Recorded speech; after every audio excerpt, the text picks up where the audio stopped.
setembro, de alguém tentar entrar na Câmara dos Deputados com nome do agressor, seria um álibi. Se ele consegue, naquele tumulto, cometer o teu ato e sumir, ele teria um álibi poderosíssimo, dizendo que esteve na Câmara dos Deputados. O senhor descobriu isso ainda no hospital?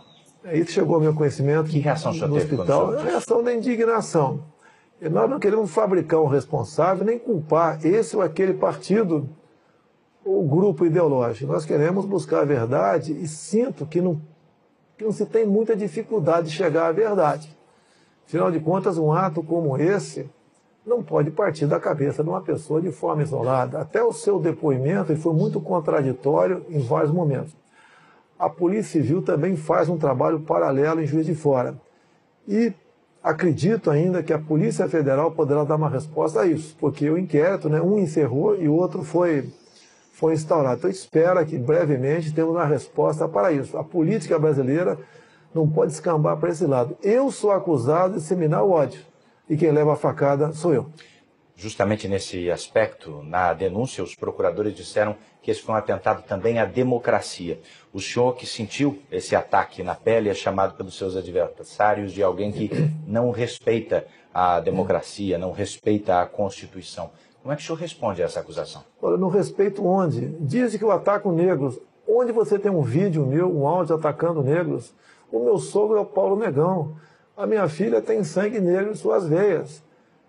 Como pode alguém que integrou o Exército Brasileiro por 17 anos ser racista? Assim como diz que eu ataco mulheres. Onde tem um áudio meu atacando mulheres, a não ser um embate entre eu e a deputada Maria do Rosário, onde ela estava defendendo que um estuprador e homicida menor de idade fosse punido à luz do Estatuto da Criança e do Adolescente. Eu sempre lutei pela diminuição da maioridade penal. Naquele momento ela me chama de estuprador. Peraí, o que é isso? Se eu perdi a cabeça, me desculpe, mas a resposta que eu poderia dar para ela, não sou estuprador. E eu sou processado exatamente por causa disso. Um tempo atrás fui acusado de perseguir nordestinos. Como? Se meu sogro é de Crateús, a minha filha tem sangue nordestino em suas veias. O Brasil é um só povo. Não podemos continuar aceitando a divisão de classe no Brasil, como a que mais nos afeta, que eu sou homofóbico. Quando descobriram, entre aspas, que eu sou homofóbico, descobri em 2010 um plano do governo de, ao combater a homofobia, segundo eles, as escolas do ensino fundamental, ou seja, criancinhas a partir de 6 anos de idade, assistirem filmes de meninos se beijando, de meninas se acariciando. Qual pai, mesmo tem pai que é gay, quer isso para o seu filho em sala de aula? Cada um vai se descobrir no futuro e vai levar a sua vida e vai ser feliz. Jamais ofendi e agredi um homossexual. Não sou homofóbico. Esses rótulos jogam para cima de mim porque não pode me chamar de corrupto. É o que eles são. Um dos grandes problemas do Brasil é a corrupção. E não tem como me atacar. Até por ocasião da leitura da ação penal 470 mensalão, o senhor ministro Joaquim Barbosa me cita como o único deputado da base aliada que não foi comprado pelo PT. Há 2 anos trabalhamos com isso dentro da Câmara, via o deputado Onyx Lorenzoni. Nós não podemos, e grande parte do parlamento já concorda com isso, ter líderes partidários que, na verdade, funcionem como líderes sindicais. Não é dessa maneira. Essa semana eu recebi, via a deputada Tereza Cristina do DEM. Candidato. Opa. Vamos dar uma pausa. Vamos. Quem interrompe a entrevista é o enfermeiro da equipe médica que monitora a recuperação do candidato. Segundo ele, Bolsonaro não deve falar por mais de 10 minutos seguidos para não se cansar. O candidato ainda usa uma bolsa de colostomia para armazenar as fezes, enquanto o intestino é poupado para cicatrizar das diferentes lesões. Nessa fase da recuperação, cansaço ou estresse prejudicam o intestino, mas também podem gerar uma crise de tosse, mas logo voltamos a conversar. Me permita retomar, relembrando o que o senhor falou agora há pouco no primeiro bloco da nossa entrevista, sobre rótulos, os rótulos que se disseminaram a seu respeito. Nesse momento, as 2 principais campanhas da presidência da República têm combatido fake news, sobretudo em aplicativos de troca de mensagens. Todas as 2 campanhas têm sofrido com isso. O que é que o senhor tem feito e como é que o senhor tem combatido essas notícias falsas? Nós temos nas redes sociais que há anos nós alimentamos com verdade. Então temos um exército de seguidores que acredita no que nós postamos. Por exemplo, o candidato do PT, agora no Nordeste, andou espalhando que eu vou acabar com o Bolsa Família. Eles fazem isso em todas as eleições e nós combatemos isso. Lógico que é duro você combater, porque eles vão, né, com os seus militantes, em todos os locais, praticamente, pregando isso aí. Mas, em grande parte, temos sucesso no combate a esse fake news e queremos acabar com o Bolsa Família. Mas o senhor diria que, pelo outro lado, seguidores seus podem também estar disseminando fake news, notícias falsas? Eu não tenho controle sobre milhões de pessoas que me seguem. Um outro acaba extrapolando. Agora, quando um seguidor meu extrapola, a culpa cai em cima de mim, como se eu fosse um capitão e tivesse uma tropa a meu comando para cumprir exatamente aquilo que eu falo. Agora, por lado de lá, nós não pregamos fake news. Você entra nas nossas mídias sociais, não existe mentira, nem atacamos ninguém. Nessas lives que temos feito às 8h30 da noite, eu tenho pego o plano de governo do PT, documento deles, análise da conjuntura, por exemplo, bem como o caderno de tese do PT em 2015, e mostrando por escrito o que está na página deles. Como, por exemplo, enquanto o Paulo Guedes tem um projeto bastante ousado no tocante à economia, e ele foi claro isso em palestras, dizendo que quem ganha até 5 mínimos não vai pagar imposto de renda. Hoje, né, quem ganha 5 mínimos já está na faixa dos 27,5%. E acima disso, uma alíquota única de 20%. O que o fake news faz? Esquece, entre aspas, que quem ganha até 5 mil não vai pagar imposto de renda. E começa a falar, você ganha 2 mil por mês. Prepare-se, vai pagar R$400 de imposto de renda. Mentira! A proposta nossa é ousada. E nós queremos realmente recuperar a tabela de imposto de renda e deixar mais dinheiro na mão do cidadão e na mão do empresário. As alíquotas para a classe empresarial também cairão. Queremos seguir o exemplo da Inglaterra de 20 e poucos anos atrás, que está numa situação crítica, bem como o exemplo de Trump nos Estados Unidos, onde diminuiu de 30 e pouco para 20 e poucos por cento a carga tributária para empresários. Então, os empresários aqueceu a economia, o mercado de trabalho voltou a funcionar, empresas que tinham saído dos Estados Unidos voltaram para os Estados Unidos e a economia norte-americana está indo muito bem. O senhor deve estar acompanhando um movimento intitulado Ele Não. E a sua assessoria deve ter percebido também que depois do movimento, de certa maneira, o senhor até subiu nas pesquisas de intenção de voto. Que avaliação o senhor faz desse contexto? Olha, você tem que ver quem estava no movimento Ele Não.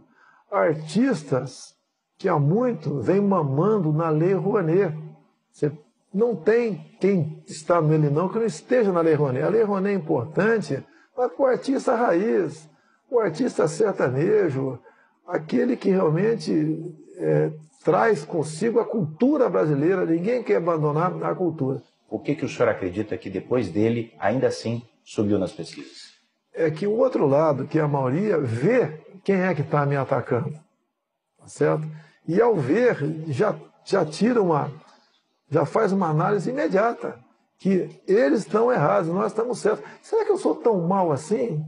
Eu quero o mal de todo mundo, de mulheres, de negros, de nordestinos, de quem recebe Bolsa Família, de pobre? Não é verdade. Eles não podem me chamar de corrupto. Sempre combati a corrupção. Sempre preguei a união de todos nós, uma só bandeira, um só coração verde e amarelo. Não podemos nos dividir. A esquerda nos dividiu e nós ficamos brigando entre nós. Eu quero a união de todos. Um grande exemplo tive em países como Japão, Coreia do Sul, Israel. Olha o que eles têm. Eles não têm nada. E olha o que eles são. São o primeiro mundo. Agora você vem para o Brasil. Olha o que nós temos tudo. E olha o que nós somos, não somos nada. Essa política que existe lá fora, que visitei escolas, que visitei o ministro da Agricultura de Israel, entre tantas outras autoridades nesse país, esses exemplos nós queremos trazer para cá. Unindo o povo e governando pelo exemplo, você tira o Brasil do buraco. O senhor citou agora há pouco o imposto de renda. O senhor diria também que a sua assessoria econômica foi mal interpretada em relação ao 13º salário? Não, foi o general Mourão que, ao falar sobre a estrutura remuneratória, que tem uma série de coisas ali, ele se referiu àquilo como jabuticaba. Agora, num momento desse, você não pode dar margem para o inimigo de interpretar. Nunca o Mourão falou em acabar com o 13º. Qual é a palavra final sobre isso? Aproveitaram uma palavra errada dele para dizer que queremos acabar com o 13º. Agora, deixa bem claro, quem é um pouquinho mais velho, lembra em 2002, o PT pregou isso, que os parlamentares do então PFL, PP, aqueles partidos todos, queriam acabar com o 13º, fundo de garantia, hora extra, licença gestante, e inventaram isso em cima de um projeto que existia na Câmara, que não era para acabar, era, por exemplo, você está com um problema financeiro, você procura o teu patrão, ouvir do sindicato, e em vez de cair na mão do agiota ou pegar um empréstimo no banco, o patrão podia adiantar parte do teu 13º. Você estava com problemas, por exemplo, queria estar no mês de setembro, e você gostaria de dar uma folga para si, chegaria para o patrão, ouvido pelo sindicato, e pegasse um desconto em férias, que existe nas Forças Armadas. Você pegava 15 dias de desconto em férias, ia dar uma relaxada para voltar com as baterias recarregadas. O PT pegou um projeto desse, que não acabava com os direitos, apenas flexibilizava e passou a massificar, dizendo que queríamos acabar com aquilo. Eu quase perdi o meu mandato em 2002, porque eu fui acusado também de querer flexibilizar aquilo tudo. Então o PT usa pequenos detalhes para dizer que eles são realmente o que estão preocupados com os trabalhadores e não os demais. Os seus eleitores depositam no senhor uma confiança e uma garantia no combate à corrupção e também à criminalidade. Não são questões simples de resolver. Muitos antes do senhor fracassaram nesse quesito. Qual é a solução? O combate à corrupção é você escolher o seu time de ministros sem o critério político. Você pode ver qual partido assaltou a Petrobras, qual partido esteve envolvido com empreiteiras. São partidos que tiveram os seus ministérios negociados com o governo. E esses partidos, como regra, botam o seu ministro lá para se locupletar, para arranjar dinheiro para os seus afiliados. Questão da violência. Nós devemos fazer diferente do que foi feito até agora. O Estatuto do Desarmamento só aumentou a violência. Deu a certeza ao bandido que, ao invadir a residência de qualquer um, não vai encontrar resistência. E mais ainda, olha que coisa esdrúxula, mais ou menos o seguinte. Vamos supor que você tem uma arma legal em casa. Entra um marginal 2 da manhã. Você dá 15 tiros, pega 5 na canela. Não mata o cara. Você vai ser condenado por tentativa de homicídio. O vagabundo por invasão do domicílio. A pena dele é menor do que a tua. Nós temos que inverter isso. Tem um projeto em Brasília e, como presidente, teríamos menos dificuldade de aprovar. Ou seja, em legítima defesa da vida própria ou de terceiros. Na legítima defesa do patrimônio próprio de terceiro, você responde, mas não tem punição. Isso chama-se retaguarda jurídica, que vale para nós, cidadãos de bem, e vale para os agentes de segurança, policiais civis e militares. Não pode um policial militar, após cumprir sua missão, 2, 3 da manhã, trocando tiro com marginal, com um fuzil. Onde tem isso no mundo? Só no Brasil. Ele ser processado que o marginal veio morrer com 4, 5 tiros naquele momento de tensão enorme. Vamos mudar o nosso Código Penal para dar essa retaguarda jurídica para o cidadão de bem e para os policiais.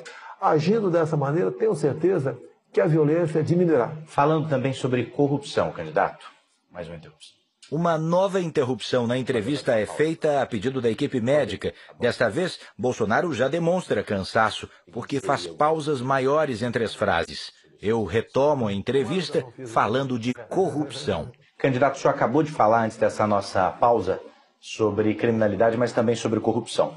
A respeito desse segundo assunto, o juiz Sérgio Moro divulgou, deu publicidade à delação do ex-ministro Antônio Palocci.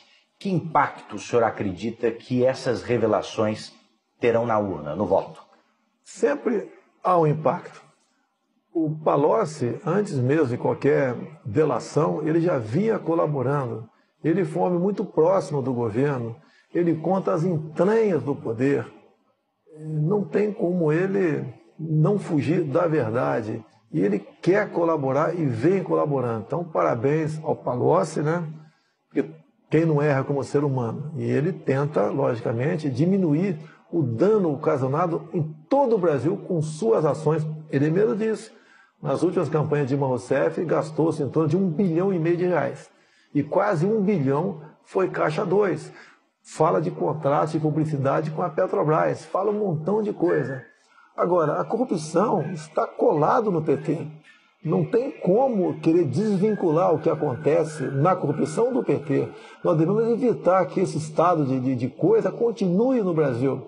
O PT não deu certo. É um partido que traiu os trabalhadores, traiu todo mundo. É um partido que tinha um projeto de poder. Como o próprio Zé Dirceu disse há pouco, ele disse. Nós vamos assumir o poder, que é diferente de ganhar uma eleição. Ou seja, ele fala também em tirar poderes do Supremo Tribunal Federal. Ele fala, por exemplo, ali, coisas que, se tivesse na minha boca, seria uma explosão no Brasil. Está na boca dele. Nós pensamos e agimos diferentemente do PT. Se o senhor ganhar as eleições, o senhor não terá um projeto de poder? Não, não pensamos nisso em hipótese nenhuma. Até porque ser presidente do Brasil com tantos problemas, eu sei da responsabilidade, como será a minha vida nesses próximos 4 anos. E o que muitas pessoas dizem, né, que eu possa ser o ponto de inflexão naquilo que acontece aí. Muitos dizem que eu não posso ser um bom presidente, mas é aquele necessário para o momento. Mais grave que a corrupção é a questão ideológica. A gente vê jovens universitários, eu não sei o que tem na cabeça, com ações, com atos que não condiz com aquilo que está se formando. Que, em parte, as nossas universidades não formam alguém para o mercado de trabalho no futuro. Está formando militantes. Devemos acabar com isso. Até hoje o PT defende o regime de Maduro, como defendia o regime de Chávez. Nós devemos nos afastar da Venezuela. Temos que dar um pé no traseiro do socialismo, no comunismo. Não podemos admitir essa ideologia em nosso Brasil. Será o fim da nossa pátria se o PT conseguir chegar ao poder. Lamento, vou respeitar o resultado das eleições, até porque eu me preparei lá atrás para que tivéssemos uma auditoria por ocasião das eleições. Em 2015 aprovei o voto impresso. Lamento o Supremo ter derrubado com argumento da senhora Raquel Dodge, dizendo que a impressão do voto comprometia a segurança das eleições. É exatamente o contrário. Mesmo com 5% das sessões com o voto impresso, você teria um retrato no Brasil do que foram as eleições. Procurei o ministro Fux há poucos meses e pedi para ele que pulverizasse pelo Brasil, de acordo com a quantidade de eleitores, estas sessões com o voto impresso. Ele me disse que já havia tomado decisão nesse sentido. Tínhamos tudo para ter uma eleição tranquila. Lamentavelmente, essa interrogação aparece. E o apelo que eu faço àqueles que acreditam em mim: vamos votar, não vamos nos omitir, não vamos votar em branco, não vamos anular o voto. Muito pelo contrário, vamos convencer uma pessoa a votar na gente. O PT, todo mundo já conhece o que é e o que nos espera com o Zé Dirceu voltando ao poder. Comigo, a certeza que vocês terão que eu serei realmente não mais um capitão do Exército, mas um soldado do Brasil a serviço desse povo que merece e tem tudo para ser feliz. Uma última pergunta. Estamos a 3 dias das eleições. O senhor, eu sei, acredita que vence no primeiro turno. Mas se isso não acontecer, quem o senhor acredita que enfrenta num provável segundo turno? Olha, as pesquisas, todo mundo desconfia no Brasil. O Brasil é um país onde não se acredita em quase nada, infelizmente. Mas vamos partir do princípio que as pesquisas são essas que estão aí. Não fugiremos do candidato do PT. Não será nós contra ele, será o Brasil que quer mudanças, o Brasil que não quer mais corrupção, o Brasil que quer que criança seja respeitada em sala de aula, o Brasil que acredita na família, é o Brasil que respeita as religiões, um Brasil que quer conversar com o mundo todo sem o viés ideológico, um país que quer jogar pesado na questão da violência, até para dar paz para as mulheres que são preocupadas com a integridade física dos seus filhos. É um Brasil que quer isso, é um Brasil que é menos imposto, é um Brasil cujo presidente vai trabalhar em equipe. Ninguém vai querer decidir nada sozinho. Muita coisa não entendo e com boas pessoas e com isenção para escolhermos essa equipe de ministros, nós temos tudo para começar a fazer o Brasil andar. Quero agradecer por me conceder essa entrevista. Veja a seguir o dia dos candidatos a presidente da República. E ainda nesta edição, o preço do álcool dispara e postos de combustíveis fazem promoções para atrair os consumidores.